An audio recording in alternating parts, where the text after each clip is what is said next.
Hi everybody, I'm Becky Singleton and you're in Happy, Healthy, and Fit. We're going to talk about intuition and ego. I want you to know what the differences are. So why don't you join me here today on Happy, Healthy, and Fit. Can you show me the way? Can you show me the way? Can you show me, baby, can you show me the way? Can you show me the way? Can you show me the way? Can you show me, baby, can you show me the way? Welcome back to the channel, everybody. I'm Becky Singleton, and I appreciate you coming. If you're just seeing me for the very first time, welcome. And if you're a returning subscriber, I really appreciate you. Thank you. I would like to ask you to subscribe, like, and share. That's just part of the process with YouTube. It really helps the channel and for other people to see me. So thanks. We're going to talk about ego and intuition. Two totally different, and I don't even want to say energy. It's just feelings that you have, things that will let you know what's going on with you. I read a book years ago called Eckhart Tolle, who is the author of A New Earth. And in that book, he really spoke highly about ego. Most of the beginning of the book was about ego and how ego gets in the way with a lot of things that we do. So I remembered when I was listening to him, because I did it on audio, and I thought to myself, wow, I need to catch myself when I think I'm in that ego state.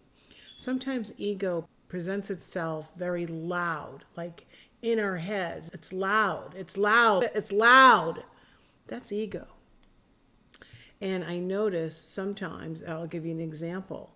If someone asks you to do something and it's not really something you want to do and you become a little resistant to it or a little passive aggressive or yeah, but you never do it, that tends to be ego, because ego really feels like it needs to be in charge sometimes, because it's feeling like you need to protect yourself, for whatever reason.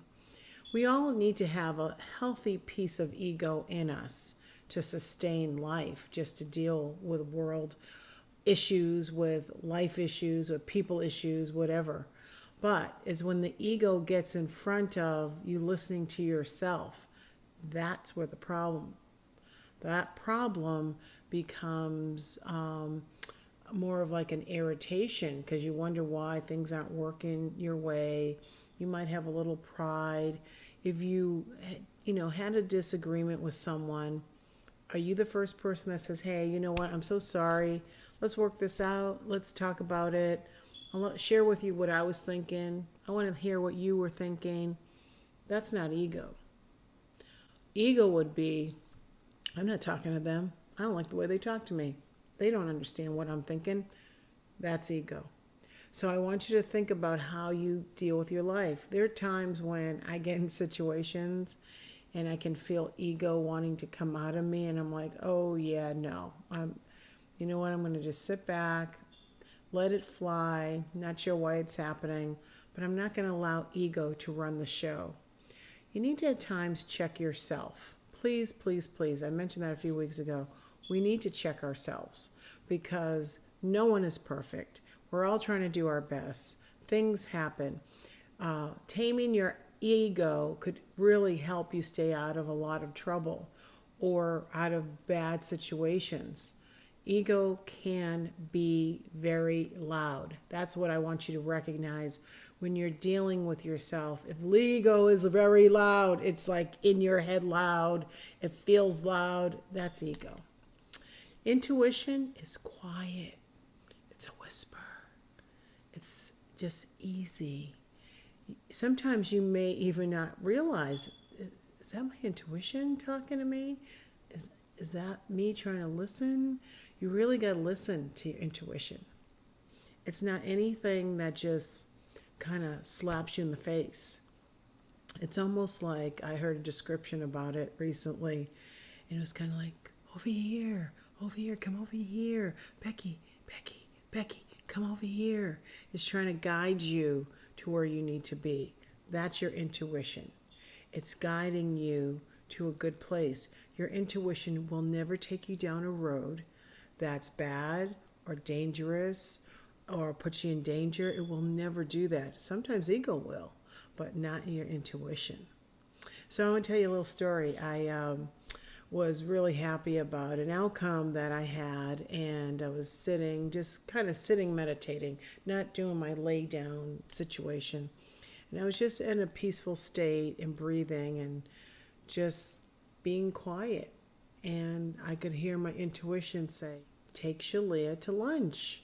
Take her to her favorite restaurant. And I was thinking, I'm looking at my watch. I'm like, then we got to do that soon. You know, I started to play things in my head, but my intuition was like, take Sheleah to lunch. Okay, I called her up, and Sheleah's my daughter, for those that don't know. And I said, do you want to go to lunch to your favorite restaurant? And she's like, sure. As we were sitting there, I have been working on my book, but there are points where I'm just struggling with my book. And so I started to ask her some things about things she could do, and we'll talk about that on another video with meditation and taking the time to do that. But we were discussing that, and I was saying to her, you know, I just heard my intuition tell me to take you to lunch. And I also was focusing on, you know, what can I do better with my creative writing with my book. So she gave me her feedback, and she said, maybe your book should lean more towards a fiction book versus a nonfiction book. You're not like a Mariah Carey or Will Smith or Beyonce. You know, people may not pick up your book knowing your story, but you could do a fiction book. And I sat back and I thought, that's what my intuition was telling me. My intuition was telling me to take her to lunch because she was going to bring something out in me, a suggestion that I hadn't even thought about. That's how intuition works. Sometimes they're like little breadcrumbs down a path that you can follow. And it has changed the way I'm kind of formatting my book now. And a lot of ideas have come. You know, it just gave me a boost of creativity that I didn't have. And I thought, oh my God, what if I hadn't listened to my intuition about taking her to lunch? I wouldn't have gotten that idea. So that's how intuition works sometimes. You gotta listen. It's quiet. It's whisper. It's light. And they're always gonna lead you right where you need to be. So pay attention. We're going to be talking soon about, you know, when you're meditating, how to just relax so you can, like I did, heard the take Sheleah to lunch moment. Sometimes it's feelings. Sometimes it's you hear things. You feel things. Sometimes things trigger like music. Sometimes it's just your environment. Sometimes it's other people like Sheleah giving me that idea about doing a fiction book. You just never know how your intuition is guiding you.